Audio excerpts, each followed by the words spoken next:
Hey, welcome to Graphic Policy Television, GPTV. I'm Brett. In my hands is Tankers number 2 from Bad Idea. It's been an interesting series. I'm gonna be honest, not the biggest fan of it, but I can appreciate what it's doing and the general concepts it's got going on. So Tankers is written by Robert Venditti, art is by Juan, José Rip, color is by Andrew Dalhouse, lettering by Dave Sharpe. And then there's a backup story called The Provider. It's written by Sean Ryan, art by Khari Evans, color by Andrew Dalhouse, and then lettering by Simon Bowland. All right, so Tankers, the concept is a oil exec decides to invest in time travel as opposed to, green technology, and the concept is, or the idea is that he's going to send basically like these roughnecks down into the past to stop the comet from hitting the Earth and killing the dinosaurs, with the thought being that the comet will return 60 million years later and then kill the dinosaurs then, so they've had millions of years to be around, and there'll be a lot more oil for the oil company. The first issue, it had a nice... It tiptoed around satire. There was clearly, it's not serious, this isn't like a rah-rah, we're going for the action type series. There's some comedy into it. I don't think it necessarily dove into the satire enough, and the second issue kind of has that as well. It's an over-the-top, goofy story with them coming back, and, obviously the plan hasn't gone well, and these soldiers need to just kind of go nuts, do their thing, kill dinosaurs, and then things go exactly where you expect it to go. And that's part of the issue for me for the series, is that it goes exactly where you expect it to go. There is nothing surprising about it. It's just really how over the top can the creative team make the story and the characters and just the situation, and can it hit the comedic levels? And I found myself laughing at times, the explosions, the guns going off, it's all just to ludicrous degrees. But, is that really enough for a series? And, in some instances, sure.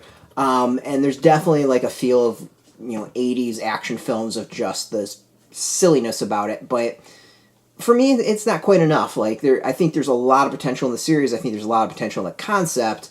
If it kind of stuck to the satire, the straight satire a little bit more, I think I'd be enjoying it. But it's one where it's it's a bit too predictable. It doesn't really have much to say, and it's, big booms and shooting dinosaurs and blood splattering. That's what it's got. The art is as over the top as the story is. We can get some vision or look at the art. I think really that panel right there with all the guns blazing sums it up so well. Yeah, I mean, there's just pages and pages of them shooting dinosaurs and trying to get away. The backstory, called The Provider, it's interesting. It takes place in... I'm going to go with, I don't even know what type of man it is. Neanderthal, I guess, whatever, I don't know. Cro-Magnon, I can't tell you the difference. And it's about, I'm guessing, a husband, family provider, going out and doing his thing and trying to provide for his family. There's a couple words here and there. I actually think the story will, so the art is decent. I actually think the story would have been much stronger if it just went silent, putting more of an emphasis on the art to tell the story.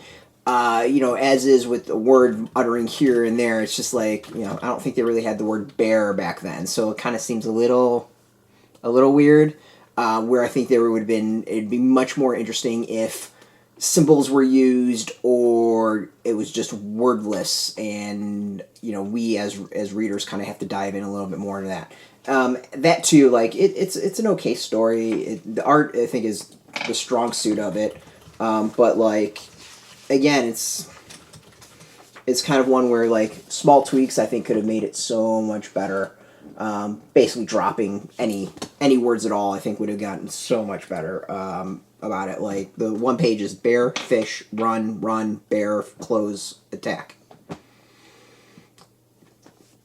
Just let the visuals tell the story. There's no need for any text at all in the pages.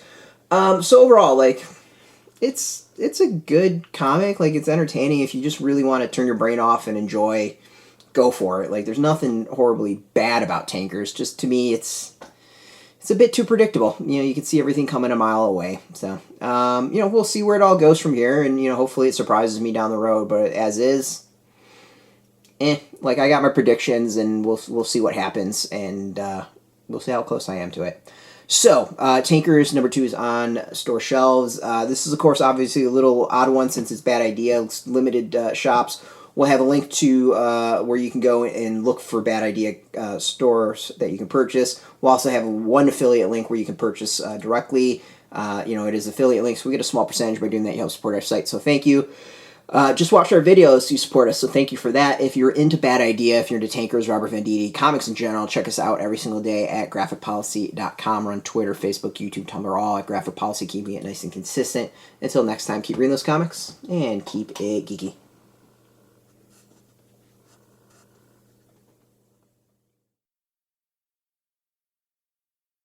Hey, thanks for watching the previous video from Graphic Policy Television. Just by watching, you help support our site. Thank you so much. Now, if you're watching these videos, you probably care about geeky things like movies, television, comic books, toys, games, video games, you name it. You can go and subscribe right now to our YouTube channel to stay in touch and catch all the new videos, or check out our website at graphicpolicy.com. There's a nice link on this end of the video. But as always, thank you for watching. Keep on rocking and keep it geeky.